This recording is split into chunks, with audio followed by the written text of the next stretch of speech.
Trade Republic, une application au top avec plein de qualités mais aussi des défauts. J'ai envie de vous parler aujourd'hui de la face cachée de Trade Republic et de faire bien sûr le point sur le défi qui a commencé il y a maintenant presque un mois. Vous donner aussi les objectifs que j'ai pour le mois prochain. Est-ce que je vais changer mes investissements? Pas du tout. Comment je vais réagir un petit peu et vous parler un petit peu du marché. Donc déjà, on fait un petit point sur l'économie. Vous avez vu, Trump est au pouvoir, il a signé plein de décrets et surtout, il s'attaque beaucoup aux frais douaniers où du coup, il impose des taxes très importantes, des coûts de 10%, 20%, 25% à tous les pays du monde.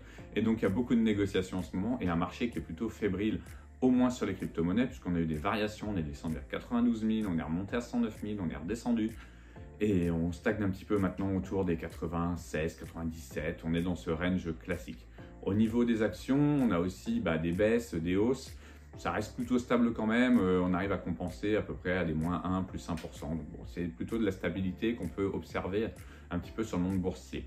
Donc ça, c'était pour vous faire un petit point macroéconomique et on va essayer de voir un petit peu maintenant où j'en suis dans le défi et vous parler de plusieurs commentaires que j'ai eus sur YouTube, sur Instagram et pour vous dire un petit peu honnêtement où j'en suis et pourquoi j'investis sur ce défi. Sur ce défi, on m'a dit oui, mais t'es fou, Sébastien, pourquoi tu fais de la crypto-monnaie en même temps sur Trade Republic? C'est pas leur point fort, ils sont meilleurs sur les ETF, sur les actions. Oui, ils sont meilleurs sur les ETF et sur les actions. On pourra parler du PEA à la fin de cette vidéo, mais là, ce que je voulais vous dire, c'est que oui, j'investis sur les crypto-monnaies et le plus gros défaut de Trade Republic sur les crypto-monnaies, c'est ce qu'on appelle le spread. Donc, je ne vais pas rentrer dans le détail technique de comment ça se passe. Mais en gros, oui, Trade Republic ne prend pas de frais lorsque vous achetez sur vos versements programmés. Par contre, ils achètent à un certain moment et il est vrai qu'ils n'achètent pas au meilleur prix. C'est-à-dire que par exemple, si vous vouliez acheter au moment où vous vouliez passer votre ordre que le Bitcoin était à 100 000 $, il y a des fortes chances que vous l'achetiez peut-être vous à un petit peu plus cher, un petit peu moins cher. Et souvent un petit peu plus cher, il y a des frais qui sont mis en place. Ça veut dire que dès que votre investissement passe, vous êtes des fois en négatif de 2-3%. Alors certes, c'est un marché qui est très très volatile, la crypto-monnaie, et on peut se dire, bon oui, on a perdu 2%, on va les reprendre très vite, mais il faut l'avoir en tête, c'est des frais importants. Ils sont très faibles sur les ETF et sur les actions, mais sur la crypto-monnaie, on peut voir vraiment que cet écart est très important. C'est d'ailleurs pour ça que j'ai lancé un défi spécial crypto-monnaie pour ceux qui ne voudraient faire que de la crypto-monnaie. Maintenant, je tenais à signaler que moi, je ne suis pas là pour vous faire du conseil en investissement financier. Je vous montre mon expérience et un petit défi que je me suis lancé pour m'amuser sur cette chaîne. Donc, mon but, il est de faire 25% sur l'année. Pour y arriver, j'estime que je dois prendre le risque de prendre des crypto-monnaies malgré le fait que Trade Republic n'est pas du tout la meilleure plateforme pour faire de la crypto-monnaie. Je la trouve très intéressante pour pouvoir diversifier. C'est-à-dire que pour certaines personnes qui sont totalement débutants, vous n'avez qu'une application à ouvrir avec un IBAN français maintenant, ce qui est quand même la bonne nouvelle, avec possibilité d'avoir votre PEA en même temps sur cette même plateforme, avec la possibilité d'acheter des ETF, des actions en investissement programmé, sans frais. C'est quand même assez beau. Et en plus, on peut diversifier avec de la crypto-monnaie. Au moins, peut-être du Bitcoin pour beaucoup, qui pourrait suffire dans vos investissements. Donc moi, je vous invite franchement, si vous ne l'avez pas encore fait, téléchargez l'application. Vous devez faire un virement de 100 € sur l'application et faire 3 investissements avec. Et vous allez recevoir une action entre 20 et 40 € de valeur d'action. Ce qui fait que vous allez gagner minimum 20% d'entrée. Si ça ne vous plaît pas, vous revendez ce que vous aviez acheté. Vous allez perdre 1 € par frais de vente. Et au pire, vous allez repartir avec 117 €. Vous aurez gagné 17 €, ça sera toujours ça de prix. Et puis si ça vous plaît, vous aurez commencé à investir et je pense que c'est intelligent de commencer à investir. Et vous pourrez vous poser la question, est-ce que Trade Republic va devenir ma banque, au moins pour mes investissements et mon quotidien, parce que vous pouvez vous servir de Trade Republic avec la carte bancaire gratuite ou commander une carte physique, il y a très peu de frais. La carte virtuelle, moi je l'utilise, elle est gratuite. Vous avez 1% de cashback sur vos achats qui vont directement en actions et vous avez en plus un compte rémunéré à 2,75% sur l'équivalent du compte chèque. Donc ce que je trouve plutôt très bien. En plus, on peut ouvrir maintenant un PEA et donc en même temps investir avec l'enveloppe fiscale. Attention, PEA, il faut garder 5 ans votre PEA ouvert avant de retirer, sinon ça clôture entièrement votre PEA.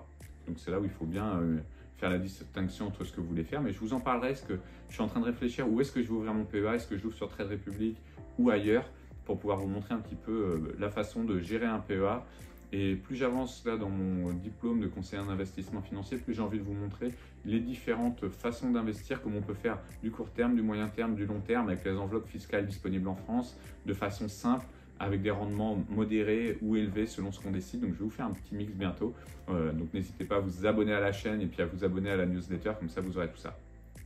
Allez, on va passer à ce que vous attendez tous maintenant. Je vais vous montrer directement où j'en suis sur l'application et voir un petit peu moi justement combien j'ai investi sur l'application. Donc je vous avais dit normalement, hop, on va investir depuis l'achat. Donc je vais vous mettre hop, tout depuis l'achat, voilà. Et vous allez pouvoir voir sur ma tablette. Je vais essayer de vous filmer l'écran pour que vous puissiez voir tout ça.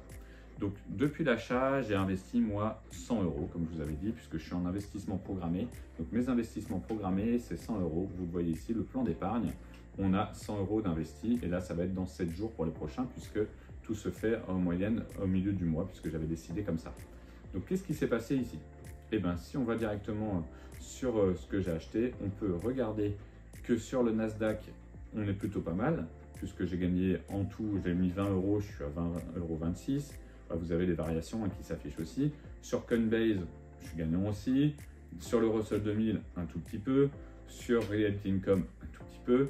Et par contre, comme vous pouvez voir, sur les crypto-monnaies, c'est pas bon du tout, puisque le Bitcoin, moins 3%. On est quand même Solana, moins 1%, ça va. XRP, moins 24%. Et FetchAI, moins 44%. C'est un petit peu une catastrophe. Donc, pour l'instant, hop, si je me remets en haut, vous allez pouvoir voir, je suis à 92,71 € sur les 100 € investis. Ce qui est vraiment pas bien. Si vous prenez un petit peu mon portefeuille sur un mois, voilà un petit peu la courbe que vous pouvez voir, ce qui est vraiment quelque chose de pas bon. Alors, est-ce que je continue comme ça ou pas pour la suite? J'ai décidé de faire un changement. Alors, pas un changement radical parce qu'on est quand même sur un défi sur un an. Le but n'est pas de faire du trading, donc d'acheter, de vendre en permanence. J'ai quand même voulu rectifier quelque chose parce que pour moi, le but il est quand même de faire vivre ce défi et donc de vous montrer un petit peu comment on peut faire les choses, comment on peut arbitrer un portefeuille, c'est-à-dire changer des lignes ou pas. Là, moi, j'ai décidé de faire quelque chose de très simple.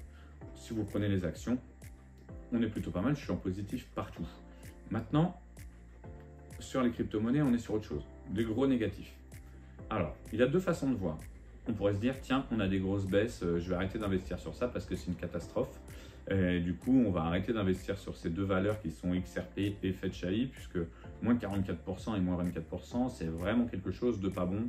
Je pense qu'il ne faut pas le faire et qu'il faut arrêter. Moi, je ne suis pas d'accord avec ça. J'ai plutôt la tendance inverse. Et d'ailleurs, si vous avez vu le podcast sur le mindset, eh ben, vous pouvez vous rendre compte que je n'ai pas du tout cette façon de réagir. J'ai plutôt envie de faire l'inverse. Et là, je trouve que moi, ces valeurs que j'ai choisies au départ avec des convictions, mes convictions, elles n'ont pas changé. Je me suis renseigné sur les deux projets. Il n'y a rien qui a changé sur ces deux projets. Au niveau fondamental, c'est la même chose qu'il y a un mois quand je vous ai fait la création du défi. C'est-à-dire que XRP est toujours une valeur qui risque d'avoir un ETF qui va accepter pour moi dans le premier trimestre ou plus tard dans le second trimestre de 2025. Donc, je vise toujours un x3 sur cette crypto-monnaie. FetchAI, je vise toujours un x5 voire un x10 sur cette crypto-monnaie parce qu'il n'y a rien qui a changé. Donc, plutôt que de ne pas investir dessus, je vais doubler ma position sur chacune d'elles. Donc pour ça, j'ai pris des décisions. Je ne savais pas trop comment faire et j'ai décidé de retirer mon investissement de Reality Income pour l'instant. Et je vais retirer aussi 10 € du Nasdaq 100. Donc je vais vous montrer, j'ai déjà fait j'ai déjà retiré la partie qui a été faite. Hop, je vais vous montrer, attendez, ça va être plus facile pour vous voir bien. Sur le plan épargne, si vous voyez, aujourd'hui, j'ai fait FetchAI, j'ai mis 20 €. Et par contre, j'ai laissé 2 fois par mois sur le Nasdaq 100. Donc, je vais aller sur le Nasdaq 100 et je vais regarder un petit peu ici. Donc, vous voyez, on a 2 fois par mois. Je vais essayer de le gérer et je vais le modifier. Et donc, je vais mettre 10 € suivant. Par contre, je vais mettre chaque mois et à partir du 17, ce qui m'intéresse un petit peu plus. Donc, je vais faire épargne. Ce qui va être mettre à jour directement ce plan. Hop. Donc, maintenant, si on va sur le plan d'épargne, vous voyez que j'ai plus que 90 €. Mais je vais retourner dessus et je vais faire XRP. Et là, je vais mettre XRP, je vais le gérer aussi. Je vais le modifier et lui, je vais lui mettre 20 €. Alors, vous voyez, je double la position d'investissement. Et là, je vais le faire directement en une fois parce que je trouve le cours bas en ce moment. Donc je vais acheter 20 € directement le 17. Alors peut-être que ça va remonter entre temps, hein. Là c'est vraiment pour le défi. Si je l'avais fait pour moi, j'aurais peut-être investi tout de suite. Et vous voyez, Fetchai, j'ai fait exactement la même chose, 20 €. Et par contre, vous pouvez voir que maintenant, il n'y a plus Reality Income. Alors pourquoi j'ai choisi de ne pas investir dans Reality Income sur ce mois-ci? Tout simplement parce que je sais que c'est une valeur sécuritaire.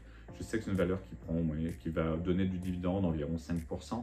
Maintenant, on est sur un défi ambitieux sur lequel j'ai envie d'amener beaucoup de valeur. Donc, j'ai décidé d'aller un petit peu plus sur cette crypto-monnaie-là.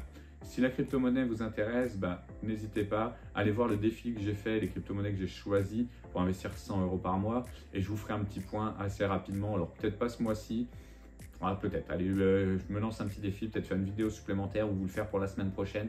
Faire le point sur mon défi crypto-monnaie pour voir un petit peu si je fais de l'ajustement ou pas. Parce que je pense qu'il y a beaucoup d'ajustements à faire. Il y a eu tellement de crypto-monnaies massacrées que je vais faire ça. Après, j'ai préféré laisser mon petit Russell 2000, même si pour l'instant ça ne paye pas. Parce que j'y crois beaucoup, c'est des petites entreprises américaines et à mon avis, avec tous les frais de douane, ça peut vraiment exploser. Donc voilà un petit peu ce que je voulais vous dire et le point que je voulais faire sur ce défi et vous parler un peu plus de Trade Republic. Dites-moi si vous avez envie d'entendre parler du PEA de Trade Republic en mettant PEA en commentaire. En attendant, abonnez-vous, likez la vidéo, téléchargez l'application, le lien il est dans la description et vous me faites un petit retour de ce que vous pensez des investissements sur Trade Republic. Allez, je vous souhaite une excellente semaine et on se voit mercredi pour le prochain podcast.